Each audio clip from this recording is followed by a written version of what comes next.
चुका था और उसके इंटेस्टाइन्स दिखाई दे रहे थे। वाफेन ये सुनकर सरप्राइज हो गया। वो पूछने लगा कि वो ऐसा मजाक क्यों कर रहा है, कोई पेट कटा आदमी कैसे।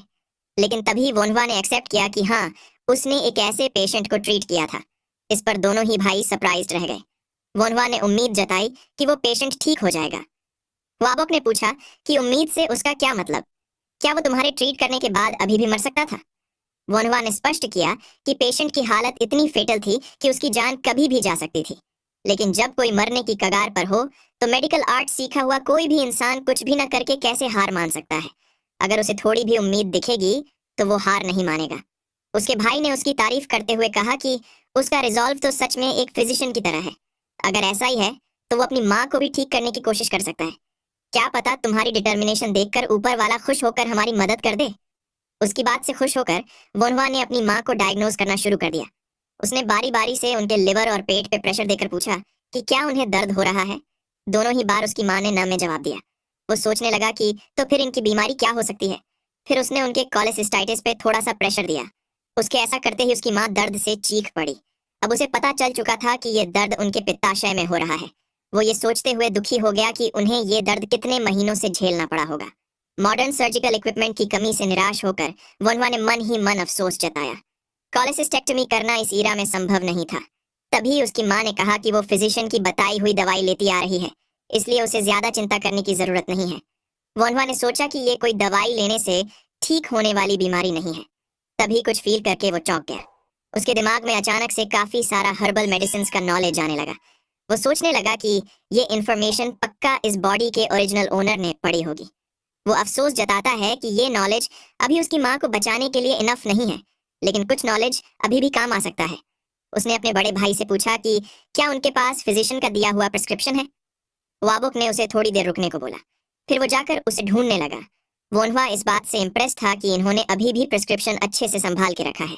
वाबुक ने उसे प्रिस्क्रिप्शन पकड़ाते हुए कहा कि ये उन्हें एक फेमस फिजिशियन ने दिया था। वोनवा उसमें लिखी मेडिसिन पढ़ने लगा। वो पढ़कर उसके हाथ कांप रहे थे। वो सोचने लगा कि ये क्या बकवास है। उसमें लिखी सारी दवाइयां फिजूल और महंगी थीं। उसने उनको बताया कि इन मेडिसिन से कुछ नहीं होने वाला। उसने एक्सप्लेन किया कि उनकी माँ को दर्द इसलिए हो रहा है क्योंकि उनके गॉल ब्लैडर के अंदर कुछ फंसा हुआ है। ख्वाबोक ने पूछा कि क्या उनके गॉल ब्लैडर में स्टोन है। वोनवा ने उसे हाँ में जवाब दिया। थोड़ी हिचकिचाहट के बाद ख्वाबोक उसकी बात पे भरोसा कर ही लेता है और पूछता है कि तो फिर उन्हें कौन सी दवाई लेनी चाहिए। वोनवा उसे दर्द थोड़ा कम करने के लिए कुछ दवाई बताता है। वाफेन ने पूछा कि थोड़ा से उसका क्या मतलब है, क्या उसके पास और कोई बेहतर तरीका भी है। वनवा ने जवाब दिया कि सबसे बेहतर तरीका तो गॉल ब्लैडर से स्टोन्स बाहर निकालना ही है। खुश होते हुए वाफेन ने पूछा कि क्या ये सच में पॉसिबल है। वोनवा ने कहा कि हाँ, ये पॉसिबल तो है, लेकिन उसके लिए उनका पेट खोलना पड़ेगा। उसकी बात सुनकर दोनों भाई शॉक्ड रह गए, जबकि वोनवा शांत और अपने डिसीजन पर कायम रहता है।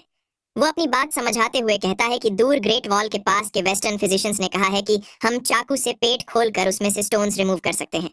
वाफेन उसकी बातें सुनकर भड़क जाता है। वो उसे पागल कहता है और पूछता है कि उसकी ऐसा कुछ सजेस्ट करने की हिम्मत भी कैसे हुई। वोनवा सोचता है कि इस ईरा के लोगों का पेट खोलने की बात सुनकर ऐसे रिएक्ट करना वो समझ सकता है, लेकिन फिर भी अपनी माँ के लिए, इस बॉडी के असली ओनर के लिए वो उसकी माँ को बचा कर ही रहेगा। वो समझाते हुए वाफेन से कहता है कि किसी का पेट खोलने से ये मतलब नहीं होता कि वो इंसान मर जाएगा। उनका पेट खोलकर उसमें से स्टोन्स निकालने के बाद उसे वापस बंद करके अच्छे से देखभाल की जाए तो उनकी माँ फिर से हेल्थी हो जाएगी। वाफेन ने गुस्से से उसका कॉलर पकड़ लिया। वो धमकाते हुए पूछने लगा कि ऐसा कहने की उसकी हिम्मत कैसे हुई। वाबक उसे रुकने को बोलता है। वो कहने लगा कि ग्रेट वॉल का मेडिकल आर्ट सही में काफी ग्रेट साउंड करता है, लेकिन उसने खुद भी आज तक कभी पेट काटने वाली बात नहीं सुनी। सुनना तो दूर, वो ऐसी बात सोच भी नहीं सकता। हार ना मानते हुए वोनहुआ कहता है कि अगर उन्होंने कुछ नहीं किया तो इवेंचुअली उनकी माँ मर जाएगी। क्या उन लोगों को ये चलेगा। तभी एक तेज आवाज गूंज उठी। वाफेन ने उसे एक थप्पड़ जड़ दिया था। वो गुस्से से उसका कॉलर पकड़ते हुए कहने लगा कि मैंने तुम्हें अपने शब्दों पे काबू रखने के लिए बोला था। तुम अपनी माँ के सामने ऐसा कुछ कैसे बोल सकते हो। वाबॉक बीच में आकर उसे रोक लेता है। वाफेन अभी भी गुस्से में बोल रहा था कि ये बेवकूफ कुछ भी नॉनसेंस बातें बोले जा रहा है। किसी को अपनी स्किल्स को नॉनसेंस कहता सुन वोनहुआ भी गुस्से से भर जाता है। वो गुस्से के मारे हुआफेन को पंच मारने के लिए बढ़ा, लेकिन उसका पंच बस उसके भाई के गाल को छू कर निकल गया। हुआफेन कहने लगा कि अब उसमें अपने बड़े भाई को मारने की भी हिम्मत आ गई। वो इरिटेट होकर वोनहुआ को पीटने के लिए अपना हाथ उठा लेता है। वोनहुआ ने भी डर के मारे अपनी आंखें बंद कर ली। वो बॉक चिल्ला के उन दोनों को अपनी माँ के सामने हंगामा करने से मना करता है। हुफेन वोन्हुआ पर ब्लेम डालने की कोशिश करता है, लेकिन होबॉक ने उसे बड़ा होकर भी ऐसे बिहेव करने के लिए डांट लगाई। वो दोनों चुपचाप उसकी डांट सुनने लगे। तभी उनकी माँ होफेन से कहती है कि उसे इतना एग्रेसिव नहीं होना चाहिए। वोन्हुआ तो सिर्फ उन्हें बचाने के लिए ये सब कुछ कह रहा है।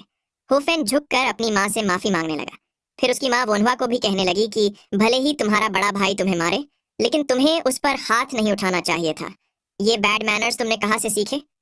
वोन्हुआ ने भी शर्म के मारे सिर झुका लिया। फिर उनकी माँ उन्हें कहती है कि फिजिशियन की बताई इतनी महंगी दवाई से उन्हें कोई फायदा नहीं हो रहा, इसलिए फिलहाल के लिए वो वोन्हुआ ने जो दवाई सजेस्ट की है उसे ट्राई करेंगे। ख्वाबोक उन्हें कहने लगा कि अगर बात पैसों की है तो चिंता ना करे, वो कुछ ना कुछ करके उसका इंतजाम कर ही लेंगे। उसकी माँ ने कहा कि बात पैसों की नहीं है, वो बस वोन्हुआ पे भरोसा करना चाहती है। फिर वो उन्हें बाहर जाने को कहती है क्योंकि उन्हें आराम करना था। उनकी बात सुनकर वो तीनों ही कमरे से बाहर निकल आए। चलते हुए वोन्हुआ सोचता है कि उसकी माँ को सर्जरी की जरूरत है, लेकिन अभी तो उसके पास कोई टूल्स भी नहीं है, और अगर उसने कुछ नहीं किया तो कुछ ऐसा हो सकता था जिससे फिर कभी ठीक किया नहीं जा सकता। अगर उसके दोनों भाई इसके लिए तैयार नहीं हुए तो उसे सीक्रेटली ये करना होगा। तभी पीछे मुड़कर हुआफेन उसे बुलाता है। उसकी आवाज सुन वोन्हुआ डर गया। हुआफेन उससे माफी मांगते हुए कहता है कि वो अपनी माँ को ठीक होता हुआ ना देखकर काफी सेंसिटिव हो गया था। वोन्हुआ भी कहता है कि उसकी कोई जरूरत नहीं है, उसने भी बिना सोचे समझे कुछ ज्यादा ही बोल दिया था। फिर हुआफेन हंसते हुए कहने लगा कि वैसे उसने जो पंच मारा था उसमें दम तो था, वो ऑलमोस्ट उसे हिट हो ही जाता। तभी वोन्हुआ ने पूछा कि क्या वो उससे मार्शल आर्ट स्परिंग करना चाहेगा। उसका प्रस्ताव सुनकर हुआफेन भी सरप्राइज्ड हो गया। वोन्हुआ ने आगे सजेस्ट किया कि जो भी हारेगा उसे जितने वाले की एक विश पूरी करनी होगी। क्या उसे ये मंजूर है? थोड़ी देर बाद दोनों ही स्पारिंग के लिए तैयार हो गए। सबसे बड़ा भाई हुआफेन से अपने छोटे भाई को ज्यादा ना मारने को और फाइट जल्दी खत्म करने को कहता है। हुआफेन भी हंसते हुए वोन्हुआ से पूछने लगा कि क्या वो ये फाइट इसलिए करना चाहता है क्योंकि वो पिछली बार हुई फाइट से नाराज है। वोन्हुआ भी पिछली बार की फाइट को याद करने लगा जब उसके भाई ने उसे बुरी तरह से पिट दिया था। उसने कहा कि नहीं, वो नाराज नहीं है, वो तो बस अब मार्शल आर्ट सीखना चाहता है, और होफेन उसके पहचान के लोगों में से सबसे बेस्ट मार्शल आर्ट्स मास्टर है। वो मन ही मन सोच रहा था कि वो इस घर में सबसे छोटा है, इसलिए अगर उसे लोगों से अपनी बात मनवानी है तो उसके पास उन्हें दिखाने के लिए कुछ तो होना ही चाहिए। वो भले ही शरीर से छोटा हो, लेकिन उसकी बॉडी कंडीशन काफी अच्छी थी, इसलिए वो ट्राई करके देखेगा। हुआफेन हंसते हुए कह रहा था कि चलो, आखिरकार बाहर पढ़ाई करके उसे इतना तो समझ आया कि उसका बड़ा भाई मार्शल आर्ट्स में कितना बढ़िया है। वो उसे मैच स्टार्ट करने को बोलता है। दोनों ही आमने सामने खड़े हो गए। हुआफेन उसे पहले हमला करने का मौका देता है। वो हुआबोक से कहता है कि वो इसे जल्द ही खत्म कर देगा।